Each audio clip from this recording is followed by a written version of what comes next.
Have you ever heard of an island where no one ever returns? Imagine stepping onto a shore shrouded in mist, where the trees seem to watch your every move, and whispers echo your own name.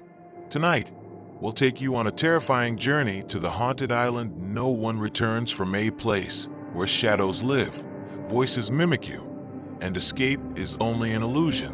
Before we dive in, make sure to hit that subscribe button so you don't miss the rest of our chilling stories. Are you ready to face the island's horrors? Let's begin. The legend of Isla Perdida the Lost Island had existed for centuries. Locals told stories in hushed tones, warning that those who dared to visit never returned. Fishermen swore they saw strange lights flickering on its shores at night, like ghostly lanterns calling them closer. Some claimed they heard voices over the crashing waves, voices of loved ones who had died at sea, luring sailors into the rocks. But legends didn't matter to tourists who craved adventure. Ethan, the self-proclaimed leader of the group, had found an old, hand-drawn map in a curio shop during their trip to Costa Rica. The shopkeeper's wrinkled hands had trembled as he handed it over, muttering in Spanish, "El fin, no vuelven." Ethan didn't understand much Spanish, but he heard enough to know it meant something about never returning. Of course, he laughed it off. For him, it was the perfect story to impress his friends. There were 5 of them. Ethan, bold and reckless, always looking for danger. Sarah, cautious, but curious to a fault. Michael, skeptical and practical, the one who thought he could explain everything. Lily, quiet and sensitive, who hated the idea but didn't want to be left behind. Daniel, Ethan's childhood friend, who shared his thrill-seeking spirit. They hired a small boat from a local fisherman. The man refused at first, shaking his head furiously when he saw the destination. "That island," he whispered, "is cursed. No boat that goes there comes back." When Ethan offered double the money, the man spat on the ground and stormed away. Eventually, they found another captain, a younger man desperate for cash. He agreed to take them, but his hands never left the rosary he carried around his neck. The sea grew restless as they neared. The water darkened, waves slapping against the boat with unnatural force. Though the sky was clear, a sudden silence fell over them. No gulls, no wind, not even the usual creaking of the boat. Then, through the mist, the island appeared. The beach was black sand, glittering like shards of obsidian. Trees twisted high into the sky, their branches gnarled and sharp, as if reaching to snatch anything that dared approach. A heavy air of dread pressed down on them. "Creepy," Daniel whispered, forcing a laugh. But none of them laughed back. The captain refused to step on the island. He dropped them at the shore and pushed the boat away, promising to return in 2 days. But his eyes told a different story. He had no intention of ever coming back.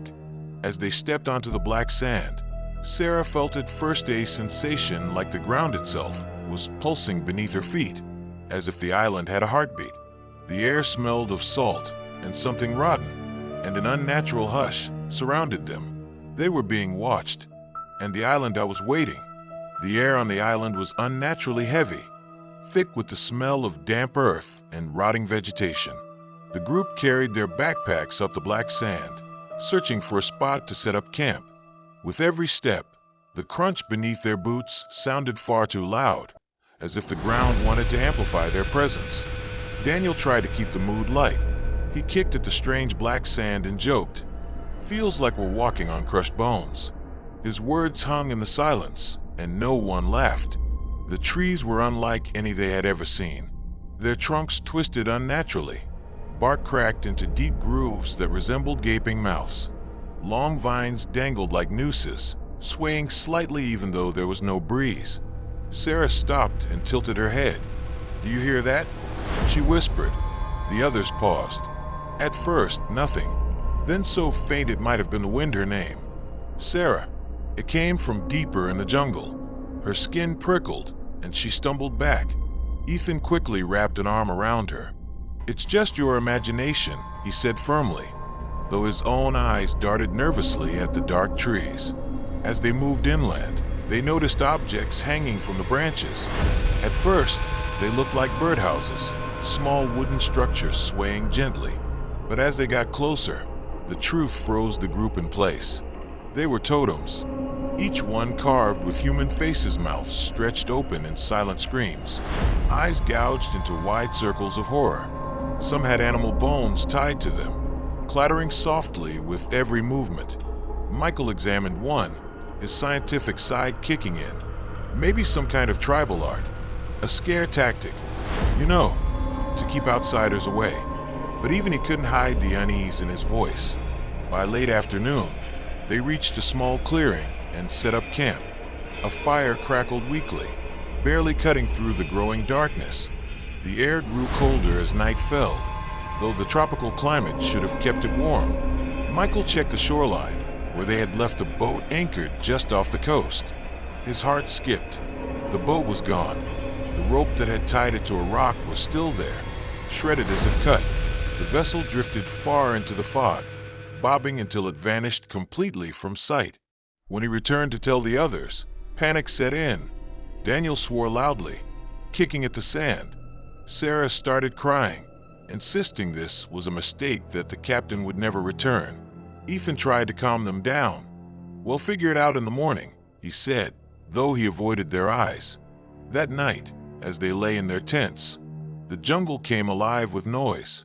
Not the normal sounds of insects or birds, but whispers, soft at first, then louder, circling their camp, moving from one tree to another.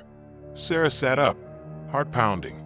She heard it clearly now, the same voice as before, sliding into her ears like cold water. "Sarah, come closer." Ethan grabbed his flashlight and shone it into the trees, but there was nothing there. Only shadows, only eyes glinting faintly in the dark, too high off the ground to be human. No one slept that night. The whispers never stopped, and the island had begun to speak. The first light of dawn felt strangely weak, as if the sun itself struggled to pierce the heavy mist that clung to the island. Exhausted from a sleepless night, the group packed up their things and decided to search for higher ground, hoping to find some way of signaling passing ships. The jungle felt different in daylight, less threatening, yet eerily empty. No birds, no insects, not even the rustle of small animals.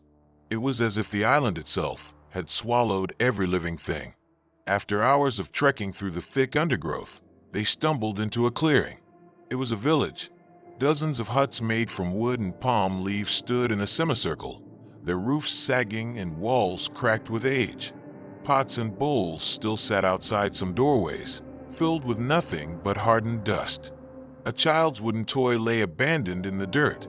It looked as if everyone had vanished in the middle of their daily lives, leaving everything behind. "Holy crap," Daniel muttered, stepping cautiously into the ruins. "It's like they just disappeared." Sarah's eyes darted nervously around, or something made them disappear. The group spread out, exploring the remains. Inside one hut, Lily found bones scattered across the floor. At first, she thought they belonged to animals, until she saw the shape of a human jaw, teeth still intact. She stumbled back, her stomach twisting. Ethan, meanwhile, examined the walls of another hut. The wood was covered in marking symbols carved deep with sharp tools. Some looked like circles, others like eyes.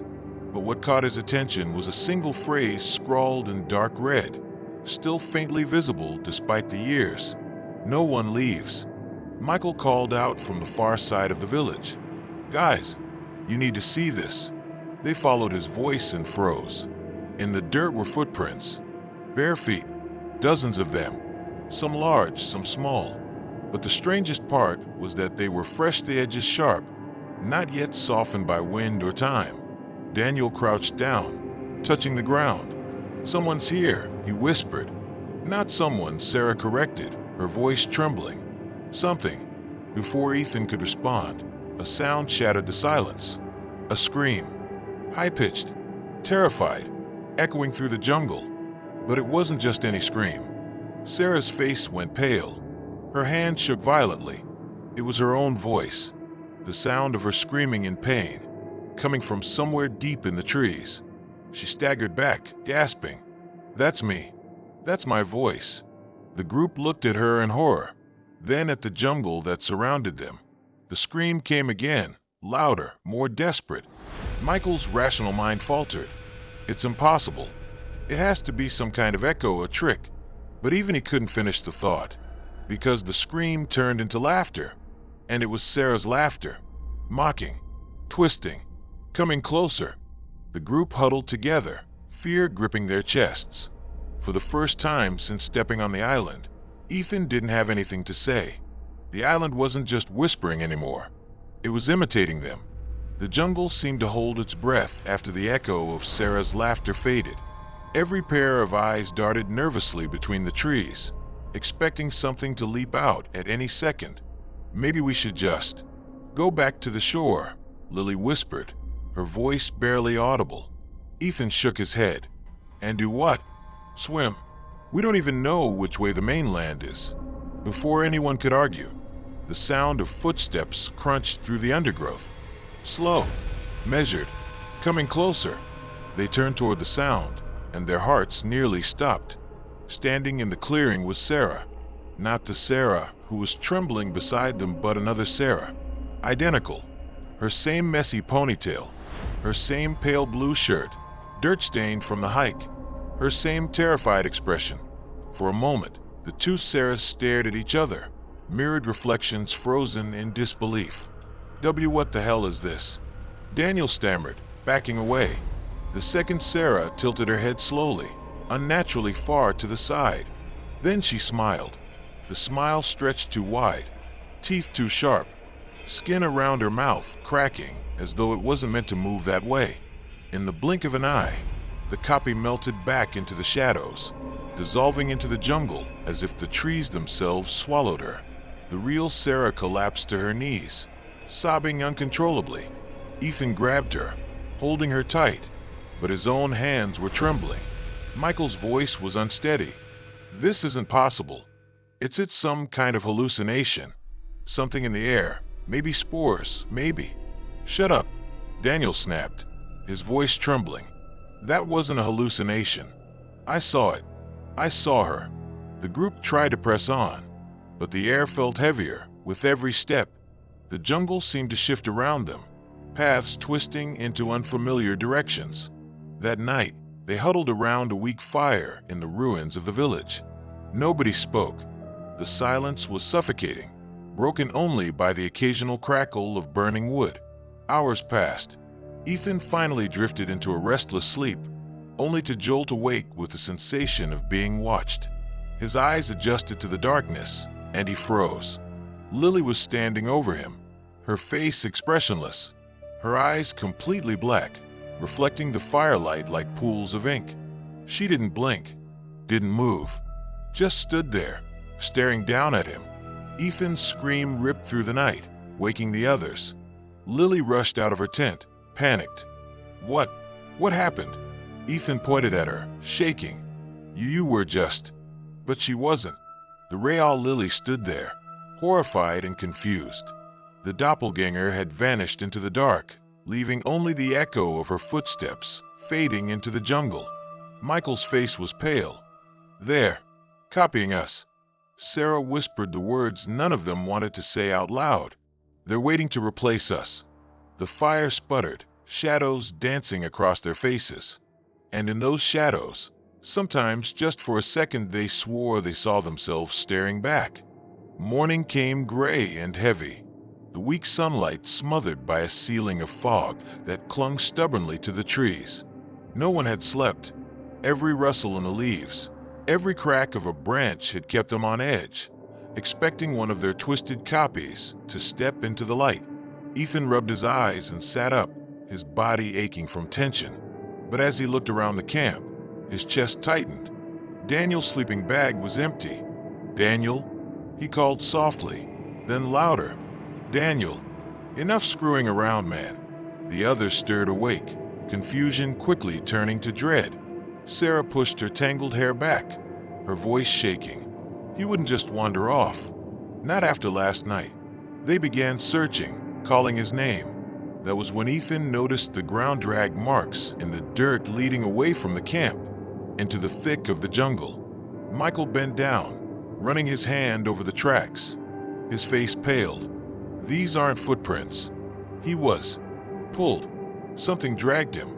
They followed the trail, hearts pounding, leaves whipping against their faces as they pushed through the jungle. The air grew colder, heavier, until the smell of brine stung their noses. Finally, they reached a clearing near the cliffs. The tracks ended there. On the edge of the drop sat one of Daniel's shoes, its laces untied, the inside filled with seawater. Sarah covered her mouth with her hands. Oh my God. Then, faintly, they heard it. A voice. Daniel's voice. Help me. It was so close, yet impossible to pinpoint. The sound seemed to echo from every direction at once, the trees, the ground, even the wind. Help me, please. Sarah took a step forward, tears welling in her eyes. But Ethan pulled her back sharply. That's not him. The voice grew louder, more desperate.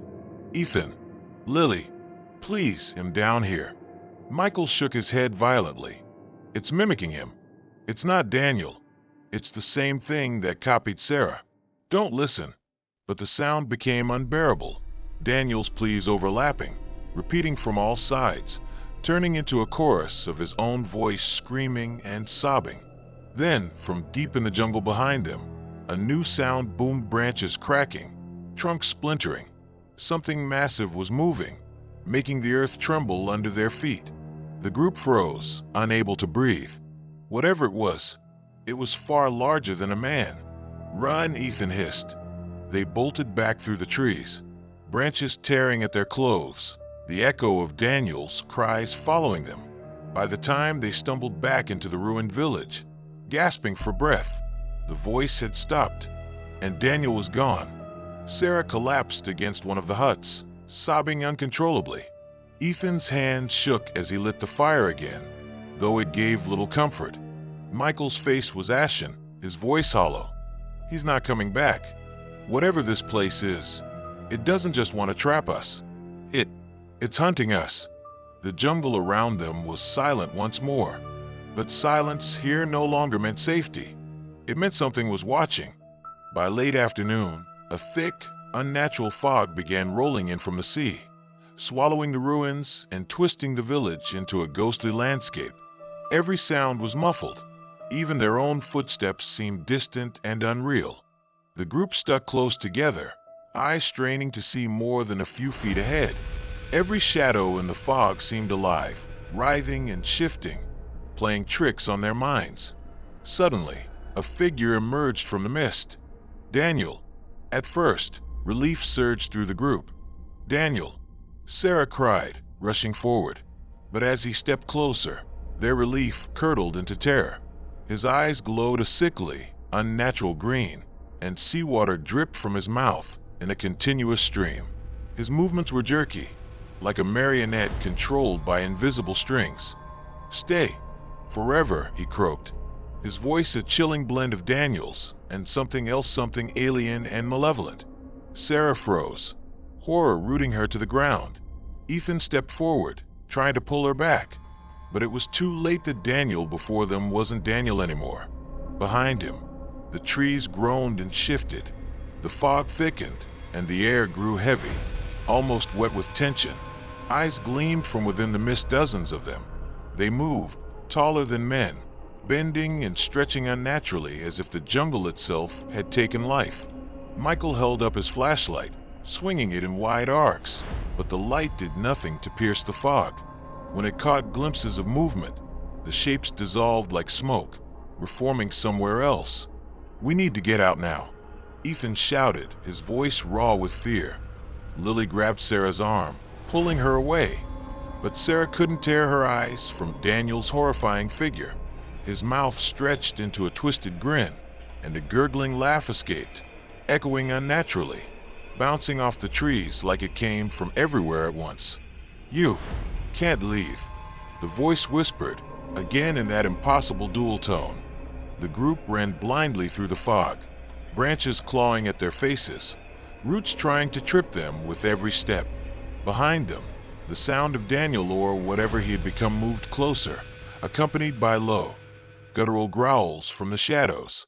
Eventually, they stumbled into a small cave at the base of the cliffs, panting and shaking. Ethan held the flashlight against the walls, revealing scratch marks deep in the stone, thousands of names carved into the rock, some centuries old. Sarah pressed her hand to the wall, reading the names aloud, trembling. All these people, they never left. They became part of it. The whispers rose again, now overlapping the growls, voices of past victims, their screams and cries blending into a horrifying symphony. Outside, something massive moved among the trees, shaking the ground. The fog parted slightly to reveal a glimpse of its enormous, skeletal form, impossibly tall, its limbs bending in unnatural angles, its eyes hundreds of tiny glowing points focused on them. Sarah screamed as hands, pale and twisted, shot out from the fog, trying to drag her back into the jungle. Ethan and Lily yanked her free, but the threat was clear. The island was alive, and it was hungry. They huddled in the cave, fire barely flickering in the gloom, listening to the fog breathe around them. The creature didn't move closer, not yet, but the whispers told them everything they needed to know. It was waiting, patient, and it would not let them leave. The cave offered a brief reprieve, though none of them could shake the feeling of being watched. Shadows danced on the walls from their small, sputtering fire, and the whispers outside never ceased. Ethan's flashlight flickered across a pile of stones in the back of the cave, revealing a tattered, leather-bound diary wedged between two boulders. Michael reached for it cautiously, blowing off decades of dust. This looks old," he muttered. They huddled around the diary as Michael opened it. The pages were brittle and stained dark with age. The handwriting was neat, almost obsessive, with diagrams scrawled across some pages, circles, symbols, and lines forming strange patterns. Sarah read aloud, trembling. "The island is alive, and it hungers. It copies those who enter, twisting their likeness into shadows. To survive, one must perform the ritual of blood and fire.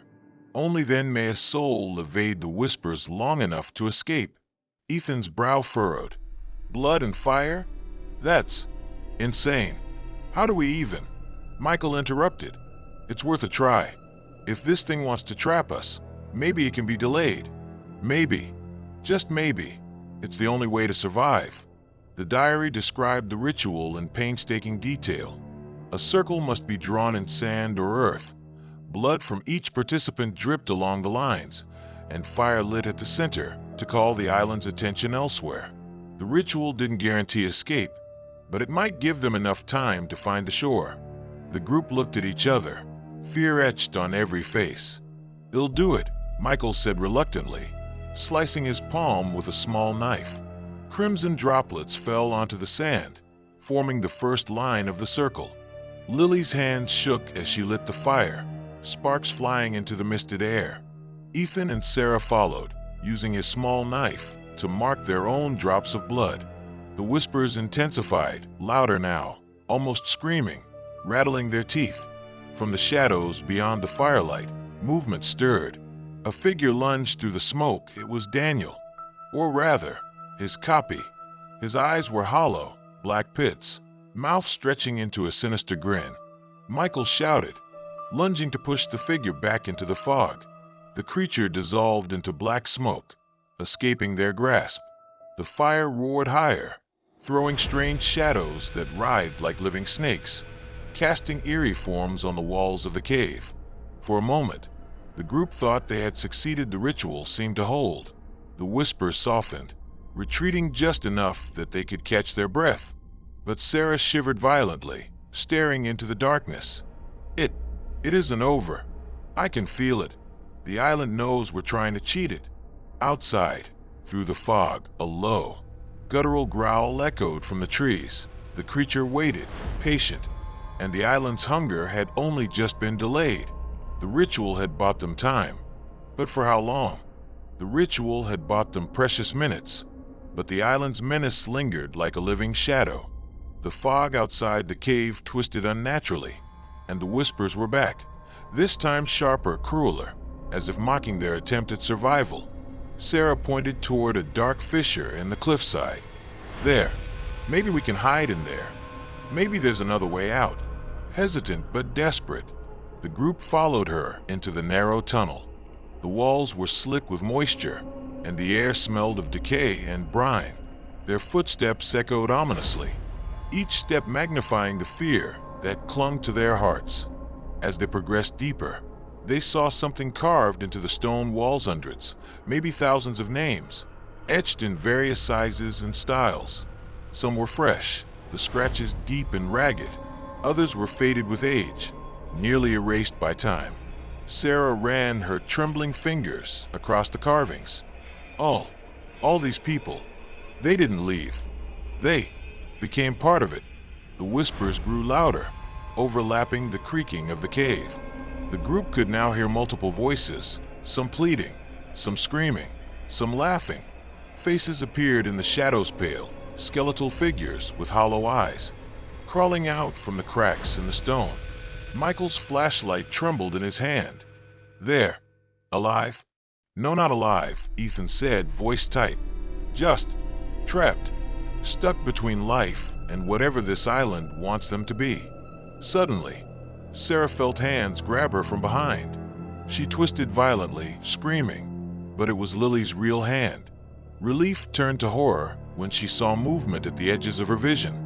The skeletal figures of past visitors emerged from the darkness, their mouths agape in silent screams, eyes glowing faintly in the dim light. The cave was alive with the trapped souls of the island, once human shapes, now twisted, crawling, whispering, and dragging at the group with unnatural strength. Ethan shouted, yanking Sarah and Lily along. Move. Keep moving. They stumbled through the tunnel, but the path seemed endless. The walls bent and shifted, turning familiar passages into traps.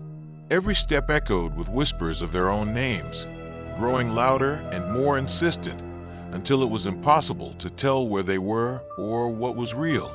Then, in the faint glow of their flashlight, they saw a massive figure standing in the center of a cavern, limbs bending in impossible angles, hundreds of tiny glowing eyes fixed on them. Its head tilted slowly, as if studying them like prey. Sarah's knees buckled. It's waiting. Michael swallowed hard. We have to get out. Somehow. There's no other choice. Outside, the fog pressed against the cave mouth like a living wall. Inside, the trapped souls shuffled closer, their skeletal hands reaching, whispering, begging. And in that moment, the group realized the truth. The island didn't just trap people, it consumed them. It consumed their fear, their hope, their very existence. And it had already claimed Daniel. The fog outside had grown thick, rolling in waves over the black sand like a living tide. The island seemed to breathe, every gust of wind carrying whispers and laughter from unseen mouths. The group stumbled onto the shore, hearts hammering, drenched in sweat and dirt. There it was, the boat, small, battered, barely floating, but still intact. Their salvation, or so it seemed. Ethan ran toward it, shouting, "Come on, this is our chance." Sarah followed, but the fog seemed to push back against them, curling around their legs like cold fingers. Michael tried to signal the boat, waving his flashlight frantically, but the beam seemed swallowed by the mist. Lily gasped, pointing behind them. "It's watching us." Through the rolling fog, shapes began to emerge, hundreds of shadowy forms, doppelgangers of Daniel themselves and countless others whose faces they had never seen. All moved in silence, encircling them slowly, deliberately. The whispers became a roar. Names screamed out, overlapping, repeating, each voice clawing at their minds. Ethan reached the boat, slamming a hand on the hull. The wood groaned under his palm. Relief surged, but it was short-lived. The water around the boat began to bubble and churn unnaturally. Daniel's voice, real or not, echoed through the fog, faint at first, then louder. "You can't leave. You belong to it." Michael swore, grabbing a large piece of driftwood as a weapon. We just have to get in. Whatever it is, we can fight it if we stick together." They leapt into the boat, but the oars would not budge. The boat seemed glued to the sand. Ethan pushed with all his strength, but it barely shifted. Then the water around them began to shimmer, shapes forming beneath the surface. Faces of those who had been trapped, mouths open in silent screams. The shadows reached up like tendrils, clawing at the boat, trying to pull it and them back into the island. Sarah screamed, clutching the side of the boat. It's not letting us go." The whispers became words, sharp and angry, cutting into their minds. "You cannot escape. You are ours. You will never leave." The fog thickened further, swallowing even the small light of the fire they had carried. Shapes circled them, mirrored their movements, their laughter twisting into something vile and unnatural. Ethan's chest tightened with panic. We're stuck. But Michael noticed something. The ritual circle they had left remnants of sand and charred wood along the shore. The blood had partially seeped into the earth. Maybe it's not too late," he said, voice strained. "If we redo it here, at the shore, it might hold them back just enough." The others exchanged terrified glances. The shadows closed in. The fog swirled violently, the water heaving around the boat. They had one chance.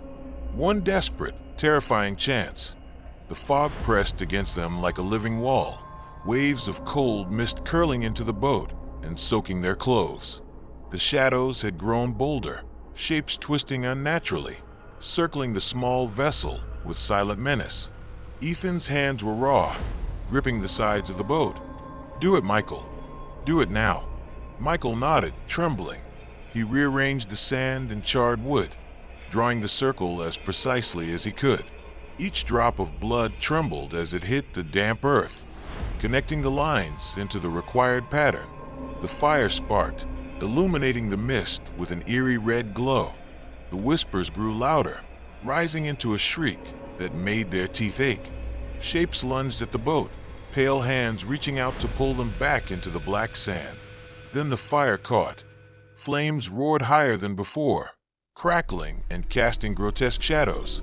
The shadows recoiled, hissing and screeching like 1,000 voices in agony. For a moment, silence. The fog began to thin. The shapes shrank back into the trees, twisting and writhing as if in pain. The whispers softened to murmurs, then faded entirely. Ethan gasped. It's working. The circle. But the reprieve was short. From the heart of the island, the ground trembled violently. The largest figure they had glimpsed, the skeletal creature, with hundreds of glowing eyes, emerged from the trees, taller and more terrifying than ever. It did not move like a normal being. It flowed, its limbs bending impossibly, the mist wrapping around it like a cloak. Sarah screamed. It's not leaving us." Michael shouted. "We need to row. Get the fire out of the island's hands." The group pushed the oars with every ounce of strength, but the boat barely moved. The skeletal form reached out, and the air itself seemed to resist them. Then, in a horrifying instant, the figure dissolved into countless smaller forms, past victims, doppelgangers, and shadows swarming around the boat in a final attempt to claim them. Sarah's voice trembled. "It's the island. It wants us." Ethan looked around desperately. "There's one way. We have to sacrifice the circle. Burn it all completely, give it fire it can't control." With trembling hands, Michael scattered the remaining wood into the center of the circle and set it ablaze.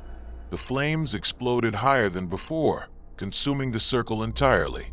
The shadows shrieked, a sound that tore at their minds like 1,000 knives. The boat lurched forward, as if the island itself had released them just enough. The fog thinned, revealing the gray sea stretching endlessly before them. The island loomed behind, black and silent, the twisted trees and obsidian sand gleaming faintly in the dying mist.